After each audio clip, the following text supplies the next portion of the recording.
Bueno, de un principio no se graban bien los audios, así que es la segunda vez que grabo todo esto. Pero bueno, liberalismo y crisis de las democracias. Esto ocurre en el periodo entre guerras. La crisis de los sistemas de democracia ocurrió entre 1919 y 1929. Se dividió en dos: la crisis política, que produjo el retroceso de los regímenes democráticos tras la Primera Guerra Mundial. Esto produjo dos regímenes: los regímenes autoritarios en Europa Oriental y Mediterránea y los regímenes totalitarios, como es el fascismo italiano. La otra crisis que produjo es la crisis socioeconómica. Tras el fin de la hegemonía europea, tras la guerra, Europa dependía económicamente de los Estados Unidos. La hegemonía norteamericana era frágil, ya que estaba basada en la sobreproducción y la especulación. ¿Cómo me costó, Durante 1919 y 1909 ocurrieron dos grandes hechos, los cuales son la crisis de 1929 y el nacionalismo alemán. En Estados Unidos, por esos tiempos, la económica tras el final de la guerra, y su crecimiento económico se basaba en la sobreproducción y la especulación. A finales de los años dorados, es decir, 1929, se produjo el crack del 29 o el Jueves Negro, donde ocurrió el hundimiento de la bolsa económica norteamericana, New Deal de Roosevelt, que no sé cómo se dice realmente. Por otro lado, en Alemania, entre esos mismos años, se veía humillada tras firmar el Tratado de Versalles, y Hitler funda el Partido Nacionalista en 1921, donde fracasa el golpe de Estado de 1923. Alemania comienza a recuperarse en los años 20 gracias a los créditos norteamericanos, pero la crisis del 29 no solo afectó a Estados Unidos, sino que afectó de manera global. El impacto de la crisis de 1929 en Alemania permite a Hitler llegar al poder en 1933.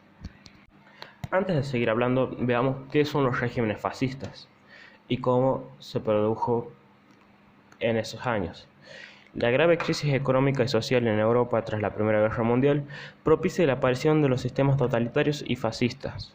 El fascismo surge en Italia y en Alemania a causa de la existencia de estados liberal débil e inestables, un descontento de la población y la aparición de poderosos movimientos proletariados de izquierda que son considerados una amenaza al orden político y social.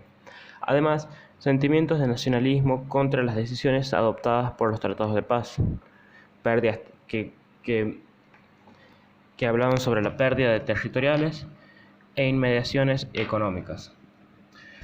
El fascismo se basa en un sistema de partido único, movilizaciones de masa, un culto a un líder carismático, un respaldo a las clases medias, la capacitación de los jóvenes y la exaltación de la violencia y la guerra. Durante estos años, los estados se dividieron en distintos regímenes y la democracia liberal.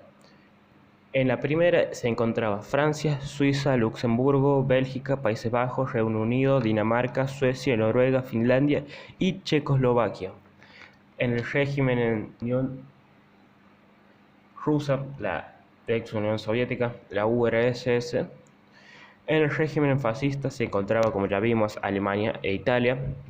Y en el régimen autoritario se encontraba Portugal, España, Estonia, Letonia, Lituania, Polonia, Austria, Hungría, Rumania, Yugoslavia, Bulgaria, Albania, Grecia y Turquía. Ahora que sabemos qué son los estados totalitarios, vamos a adentrarnos en el fascismo italiano, que se produjo tras la crisis de la posguerra, el desencanto de los tratados de paz, problemas económicos, crecimiento de las fuerzas políticas revolucionarias y débil régimen democrático. Esto favoreció a la presión de los fascismos, grupos armados, los fascios, grupos armados y uniformados, camisas negras, y el Partido Nacionalista Fascista, la PNF, dirigida por Mussolini. Este también lidera la marcha sobre Roma y consigue hacerse con el poder en 1922. La organización de los estados fascistas se trata de una dictadura, un partido único, como ya vimos, la superposición de individuales, la prohibición de partidos y sindicatos, la creación de un Estado corporativo, exaltación de la figura del líder, como en este caso era el duque Mussolini, y la vocación expansionista, invasión a Abisinia. La dictadura fascista que se produjo entre 1925 y 1943 desencadenó distintos actos. Mussolini acumuló cargos en la presidencia, eran lideradas por él, y se inició en la transformación de Italia en un estado totalitario. Por ende, eliminó la libertad de prensa, persiguió a los opositores. En diciembre de 1925, las leyes fascistas, pleno poder para Mussolini, que podía gobernar por decreto, la disolución de los partidos políticos y sindicatos, la creación de un tribunal especial para la seguridad del Estado y la Organización de Vigilancia y Represión Antifascismo. No existía división de poderes, como decía, no existía división de poderes. Los fascistas ocuparon todas las instituciones del Estado. En 1928 el Parlamento fue sustituido por el Gran Consejo Fascista, órgano directivo de la PNF, que además tenía el poder de nombrar al duque. En 1939 se creó la Cámara de los Fascis y las Corporaciones.